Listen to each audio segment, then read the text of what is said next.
In this video, I'm going to show you how to use BandLab Mobile, whether on your iPhone, your iPad, or your Android device. So let's go.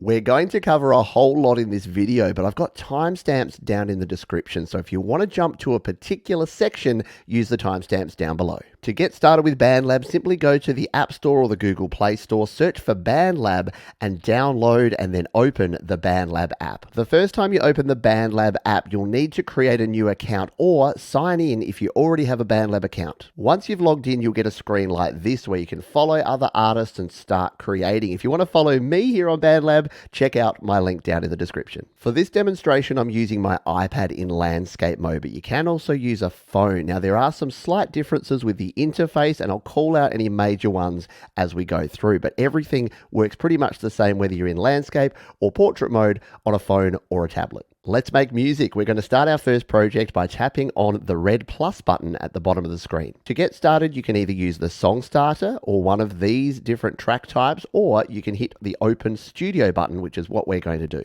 Oh, and if you want to learn about Song Starter and a bunch of other things to do with BandLab, check out the playlist of videos linked down below. Here we are in the new track screen. Now, the first track we're going to add is using the BandLab sound. So let's tap on that. We're presented with a whole heap of sounds, and these are organized as packs, one-shot samples, and loops. We can also filter by the type of instrument here with bass, synth, percussion, etc. So if we tap on one of these, it'll filter down to just those instruments. By swiping across the top, we can also go to different styles of music or even to different key signatures if we want to find something in a particular key. And if you want to get really specific, you can even tap on the search box here and enter any search term to find a sound. To start this project, I want a bass sound, so I'm going to tap on bass here first up to filter all of the basses. Now I'm thinking a lo-fi kind of groove, so if we tap on lo-fi, we can filter further down by that genre. And we can even decide what key we want. I'm going to go with E minor. And check out all of the different options that we have here, even with those specific filters applied. To preview any sound, we simply hit the play button. Yeah, not really what we're looking for here. So I'm actually going to try a different key. Why don't we jump over to A minor instead and try one of these.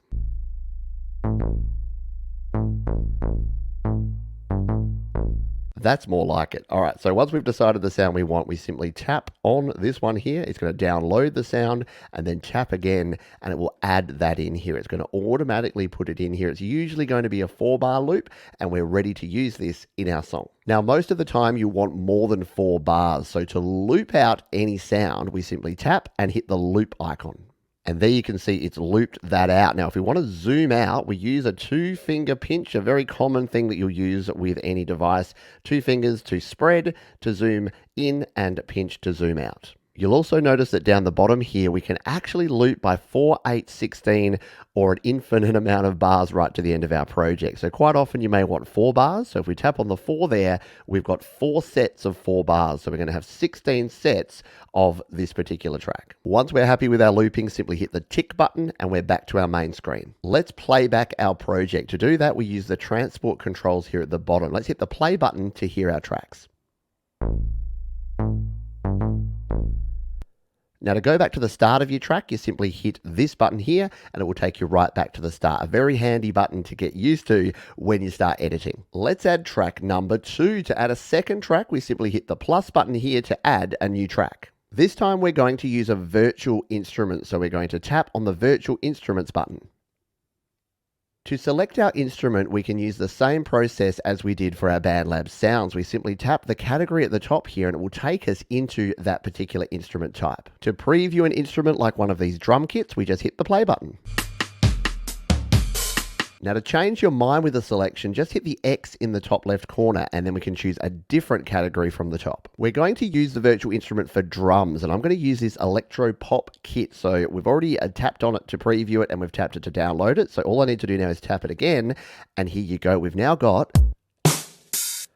access to all of these drum sounds that we can record in while we play back our other tracks. And this is where BandLab gets super cool. Now, before we record, we want to turn on our metronome. The metronome is that clicking sound, often called a click track, and this will help us keep in time as we play. One more thing before we record is we need to set our count in. Now, I'm going to show the full settings later in the video. There's links in the description if you want to jump there now. But if we tap on this icon, the settings cog in the top right, and go to count in, if we tap on this one, we want to turn this to at least 1 bar of count in. You can have 2 bars, but this will give you a bar before you start recording so that we can get set up and ready to go.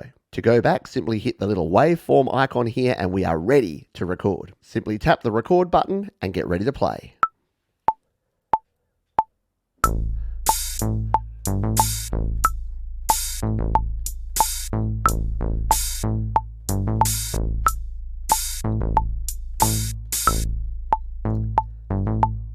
Hit stop and we're done. To return to our tracks view, simply hit the X in the top right corner. And there it is, we have some hi-hats to go with our bass. Now you'll notice that I recorded 4 bars of the hi-hats to go along with our bass sound, but the recording went a little long. Let's zoom in, again, grab your 2 fingers and just spread them apart to zoom in so we can get a closer look here. If we tap directly on this item, you'll notice that these trim handles appear at the end, and if we want to line this up, simply tap and hold and drag that trim handle and drop it there. And that way it's going to line up with the 4 bars that we recorded on our first instrument. Let's zoom back out. And if we want to loop this, we use the same process we did before. Simply tap and hit the loop icon. And once again, let's hit the 4 to line it up. Happy with that? Hit on the tick. Now remember that handy button that goes back to the start of the track. Let's hit that one and hit the play button and hear these 2 sounds together.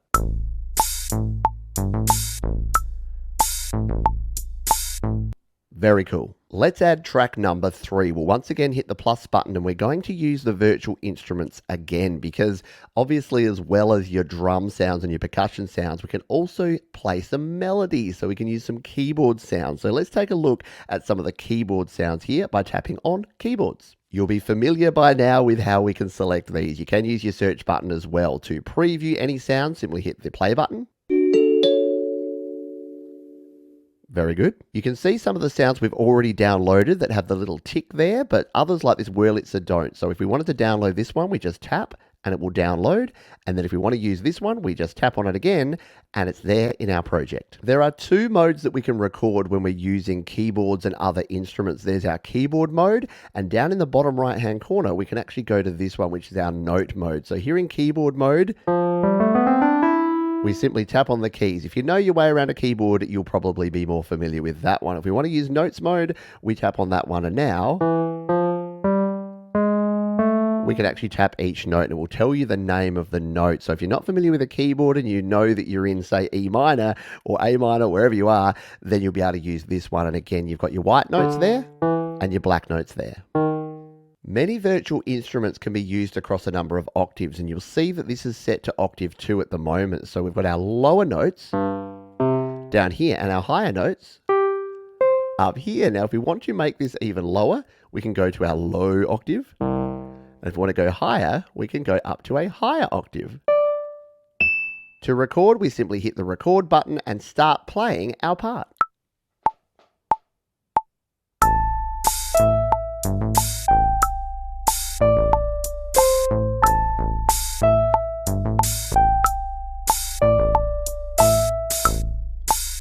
And stop.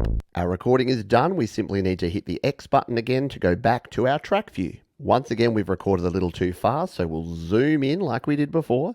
We will tap on our item and grab the trim handles and drag it back and snap it to the end of the bar. We will also once again tap and hit the loop and extend it out to our 4 sections. Zoom back out and we have our 3 tracks in place. And finally hit the tick and we are back to our track view. Before we move on, a cool thing about BandLab is you can also connect a MIDI keyboard using your USB or your Lightning port. I've got videos about how to do that linked down in the description for GarageBand, and it's exactly the same process to use your MIDI keyboards here in BandLab. Time to add track number 4. Let's hit the plus button, and this time we're going to use the looper.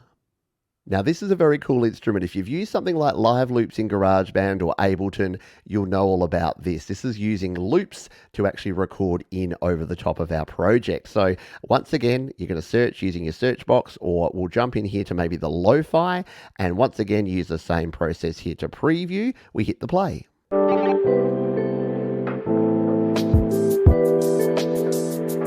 If we're happy with the sound, we simply tap and it will download into our project, and then we tap again. Now, because the looper is going to bring in some sounds that are in a particular key signature and tempo, we may want to set the tempo and key. If we ignore this, you're going to get some sounds that are not going to sound quite right. So generally, you want to choose the set tempo and key if you're using the looper. Here is our looper interface. We've got synth, bass, chords, drums, FX, and guitar. And if we tap on one of these, it's going to start playing that sound. Tap again and the sound stops. We can play multiple sounds from different rows by tapping on a whole bunch. Let's just do some experimenting, shall we?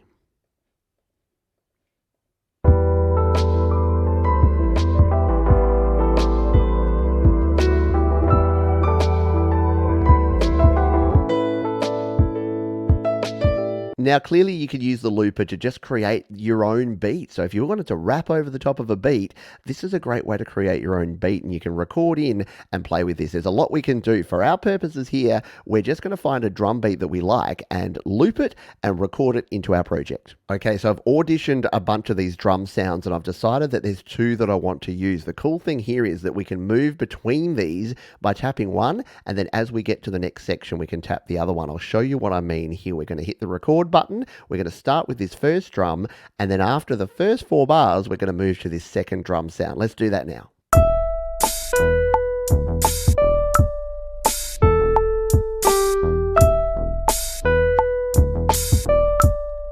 Tap the next one.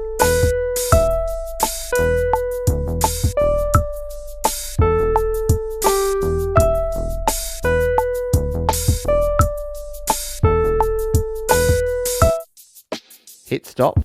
The drum's going to keep playing, but we can stop that by tapping on it again. There you go. And that is going to record that in. Once again, to go out of this, we hit the X button in the top right corner, and there is our sound recorded. Now, it's important to understand this records in as an audio file. So unlike our virtual instruments that are a MIDI file that we can edit, more on that later, this is just going to be an audio file that is recorded in. And once again, we're going to use our loop function here by zooming in, making sure that that's lined up there right on the grid. So we'll just use our trim handle and make sure it's lined up like that. We're going to tap it and loop it. Zoom back out, and because this time we've recorded twice as much, it's going to line up, and we've got our 16-bar 4-track sounds ready to go. The fifth and final track type we're going to record in this project is a vocal track. So you can record your own voice either using a microphone or even the built-in microphone on your device. I would recommend, if you don't have an audio interface or a USB microphone, just your earbuds are great, because you want to be able to monitor your audio through headphones while you record, and just your standard headphones actually work pretty well. Let's hit the plus button here, and this time we're going to select voice and audio. To record your voice, once again, we simply hit the record button, but there's one thing we may want to do first, which is turn monitoring on. That's this little headphone icon down here, because at the moment, check 1, 2, nothing coming through this mic. As soon as we turn that on, check 1, 2, we're now coming through that mic as well. Let's hit record and lay down some vocals. When I'm rolling with you, it's just like I'm rolling with my best friend. When I'm not rolling with you, it feels like we're at the end.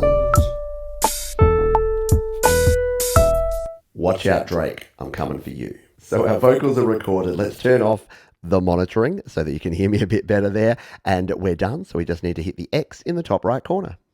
And there you go, we have our 5 tracks of audio all recorded here in BandLab. Now, there are indeed other track types. If we hit the plus button here, you'll notice that we've got guitars and bass and sampler tracks. We can even import an audio track here into BandLab. Those are covered in my other BandLab videos, so jump down into the description if you want to learn more about that. Before we start mixing this track, I want to take you through those project settings, which are in this icon in the top right corner. Now, we've already played around with a few of these, but let's run through them quickly. We've got automation here. Now, automation, you can use volume and panning automation. We're not covering that in this video, but that just allows you to adjust the volume of your tracks as they go through. We've also got the snap to grid option. I recommend having that one on most of the time. If you want to do some finite adjustments, you can turn snap to grid off. We've got our tempo here. We can either change change the tempo up and down using the plus and the minus, or tap in a tempo to set it to whatever we want there. Time signature, 4/4 is what you'll use for most of your songs, but the cool thing about BandLab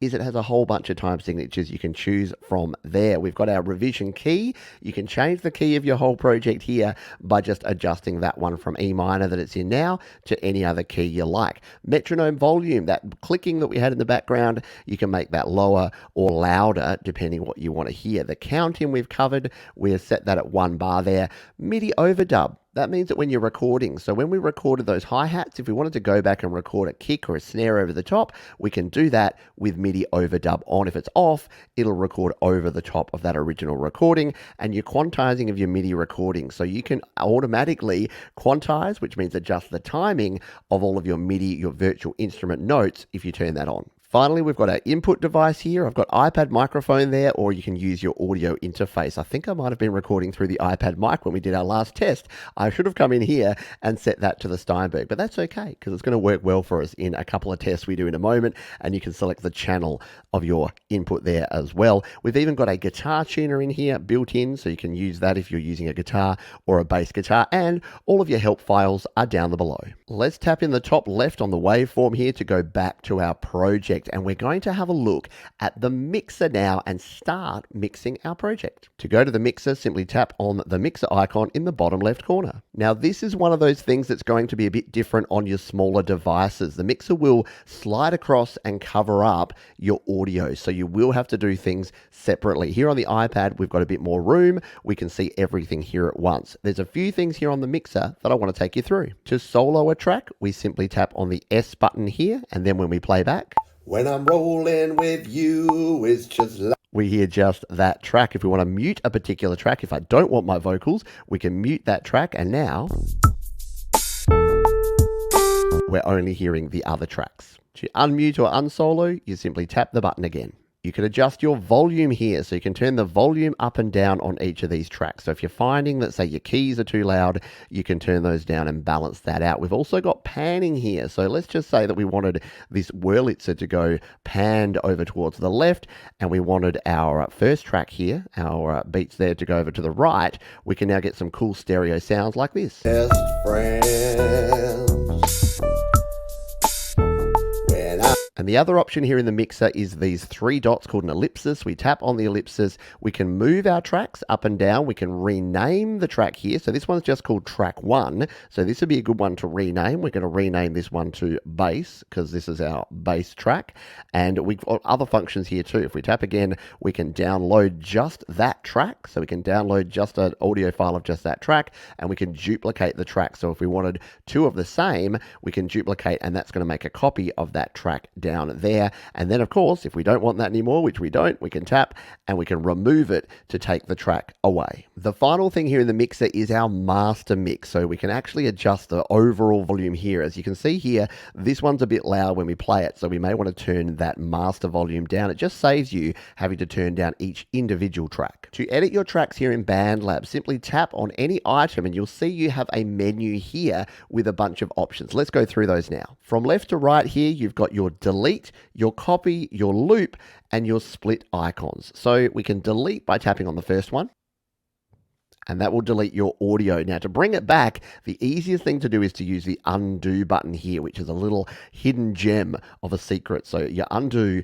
is your friend. And you can also redo, which is right next door. The next option we have here is copy. So let's tap on that one and then come down to a blank space and tap again.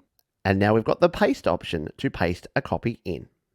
We don't need that, so we'll delete it. The loop option we've already covered in detail. You can loop your audio using that one. And the split option does exactly what it sounds like. It'll split the audio at the point where our playhead is. So we'll line up our playhead and tap on the item, and we'll hit the split button on the far right. And now you can see that our item has been cut into 2 different pieces that we can move around independently of each other. Our virtual instruments or MIDI instruments have an extra option as well, which is to edit our MIDI information. Simply tap the edit icon here on the right. You'll be presented with the MIDI editor. Now, to edit your notes, you'll need to go back to the left here, scroll across to go to the original sounds because these have been looped, and we can adjust these by tapping and holding and dragging the notes around. You can also go from side to side, to reposition the timing.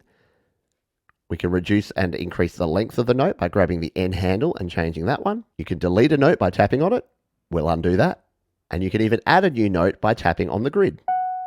And by tapping and holding on a note, you'll get a new menu here where you can copy, delete, change the velocity and the quantization. That's more advanced stuff that we'll cover in other videos. Let's hit the X in the top right corner to jump back to our track view. Once again, we have some additional options here. If we tap again, you'll notice the ellipsis, the 3 dots in the top right corner. For our MIDI tracks, we have the shift option. Now, if we tap on this one, down the bottom here, this gives us the ability to move by a number of microseconds. Now, this is great if you've got some latency or lag in your audio that can adjust it and get it right on the beat. For our audio file, we have a couple of other options here. We have a fade. So if we tap on that one, we can actually fade in and fade out each clip. So you can see there that will slowly fade up our sound at the start and fade out our sound at the end, which can be very handy when you've got a bunch of different audio files. Hit the tick when we're done. And finally, there is a denoise option here, which can apply some noise reduction, and that can be great if you're recording with some, say, not perfect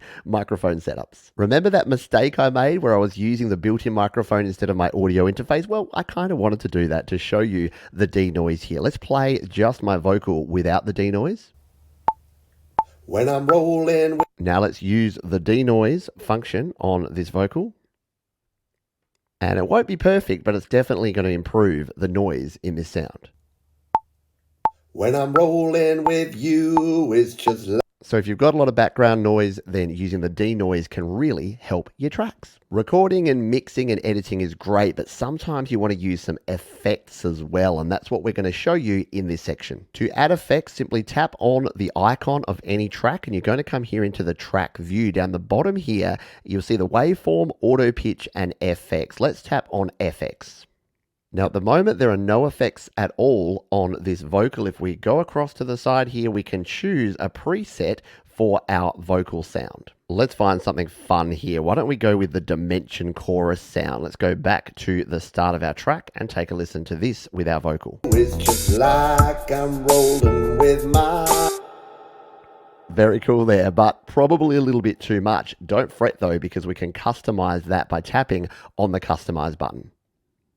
From here, you can see all the effects that are being used in this one. At the top here, we've got studio reverb, we've got the dimension B, and we've got the gain control here as well. If you want to adjust any of these, you can replace them with a different effect, or you can add a whole new effect from the really large range of effects here in BandLab. For now, let's just reduce the mix on some of these effects, just so that it's not quite as full on our sound here. When we're happy with our adjustments, just hit the back button here, and you can see that we're now using the edited version of this dimension chorus. Hit the X button and we'll jump back out. And now over on the left, you can see that this FX has been applied and it will tell us which one it is there. By tapping, we can jump back in here and adjust it to any other effect that we like. For our MIDI tracks or our virtual instruments, it's exactly the same. Just tap on the track there, and this time we'll tap on the FX button there.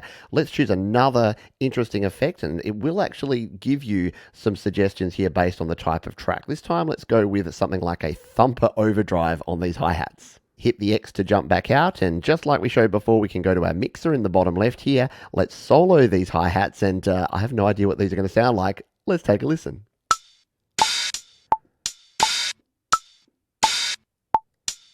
So we'll leave that one on there for now. We'll unsolo that. You may need to, once you add effects, just reduce the volume of your sounds, because sometimes it can add some extra gain or volume. So we'll do that. And we're ready to go on to our next step. Last but definitely not least is our AutoTune. So to go to AutoTune here on any vocal track, we just tap on the microphone icon there.